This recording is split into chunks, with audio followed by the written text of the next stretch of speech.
Assalamualaikum warahmatullahi wabarakatuh. Perkenalkan, kami dari kelompok 10 yang beranggotakan saya Aprilia Dwi Sartika, NIM 19214149, teman saya Taminian Suryaningsih 19214135. Di video kali ini kami akan sedikit menjelaskan tentang wakaf tunai sebagai dana publik dan pembangunan ekonomi. Saya sendiri akan menjelaskan tentang wakaf tunai sebagai dana publik. Wakaf uang merupakan perbuatan wakif untuk memberikan sebagian hartanya dalam wujud uang, guna ditasyarufkan pada kehidupan sosial sesuai dengan syariat Islam. Wakaf tunai sebenarnya sudah menjadi pembahasan ulama terdahulu. Salah satunya Imam Az-Zuhri yang membolehkan wakaf uang.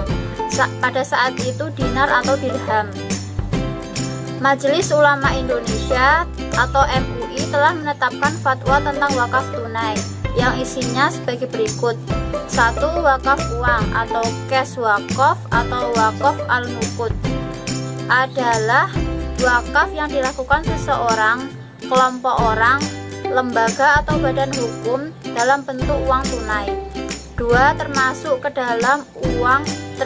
dalam pengertian uang adalah surat-surat berharga. Yang ketiga, wakaf uang hukumnya jawaz atau boleh. Yang keempat, wakaf uang hanya boleh disalurkan dan digunakan untuk hal-hal yang dibolehkan secara syar'i. Yang kelima, nilai pokok wakaf uang harus dijamin kelestariannya, tidak boleh dijual, dihibahkan atau diwariskan. Ada beberapa macam bentuk wakaf tunai yang banyak dikemukakan oleh para ulama yang membolehkannya, yakni bentuk pinjaman, qard atau salaf, al-mudarobah, dan al-qirot atau al-qirot dan ibda. 1. Bentuk pinjaman atau qard atau salaf. Bentuk wakaf ini adalah dengan mewakafkan sejumlah uang kepada nazir atau pengelola wakaf. Yang kedua, al-mudarobah atau al-qirot. Jenis wakaf ini adalah dengan menginvestasikan harta wakaf yang berupa uang tersebut untuk dihasilkan keuntungan.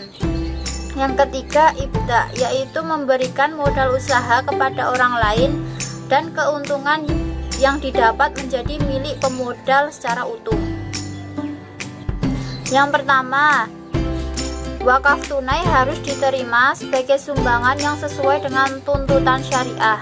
Sedang bank yang bertindak sebagai nazir harus mengelola wakaf tersebut atas nama wakif. Yang kedua, yaitu wakaf memiliki kebebasan memilih untuk tujuan apa dana hibah yang ia berikan. Yang ketiga, wakaf tunai dilakukan tanpa batas waktu dan rekeningnya harus terbuka dengan nama yang ditentukan oleh wakif. Yang keempat, wakaf tunai selalu memberi pendapatan dengan tingkatan atau rate tertinggi yang ditawarkan bank dari waktu ke waktu. Yang kelima, kualitas wakaf tetap utuh dan hanya keuntungannya saja yang dibelanjakan untuk tujuan-tujuan yang telah ditentukan oleh wakif. Bagian keuntungannya yang tidak dibelanjakan akan secara otomatis ditambahkan pada wakaf dan profit yang diperoleh akan bertambah terus. Yang keenam, wakif dapat meminta bank untuk mempergunakan keseluruhan profit untuk tujuan-tujuan yang telah ditentukan.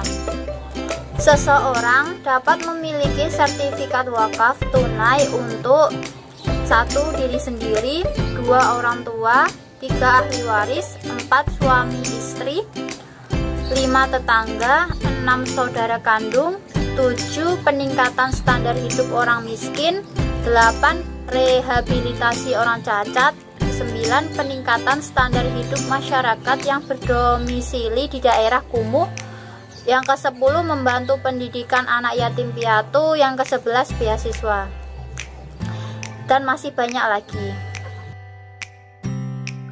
Selanjutnya saya akan menjelaskan mengenai wakaf tunai sebagai pembangunan ekonomi. Dalam sistem ekonomi Islam, wakaf belum banyak dieksplorasi semaksimal mungkin. Padahal, wakaf sangat potensial sebagai instrumen untuk memperdayakan ekonomi umat Islam. Karena itu, institusi wakaf menjadi sangat penting untuk dikembangkan. Apalagi, wakaf dapat dikategorikan sebagai amal jariah yang pahalanya tidak akan pernah putus. Meskipun sepanjang sejarah Islam, wakaf telah memainkan peran yang sangat penting dalam pembangunan masyarakat Muslim, namun kita juga menjumpai berbagai kenyataan bahwa pengelolaan wakaf selain memperlihatkan berbagai kemajuan yang mengagumkan, dalam pengurusan atau pengelolaan juga kerap kali terjadi kesalahan. Oleh karena itu, strategi pengelolaan yang baik perlu diciptakan untuk mencapai tujuan diadakannya wakaf. Wakaf hendaknya dikelola dengan baik dan diinvestasikan ke dalam berbagai jenis investasi. Sebagai hasilnya dapat dimanfaatkan untuk kepentingan masyarakat banyak. Pengelolaan wakaf diserahkan kepada nazir, baik dari pemerintah maupun dari masyarakat. Tujuan utama diinvestasikannya dana wakaf adalah untuk mengoptimalkan fungsi harta wakaf sebagai prasarana untuk meningkatkan kualitas hidup dan kehidupan sumber daya insani.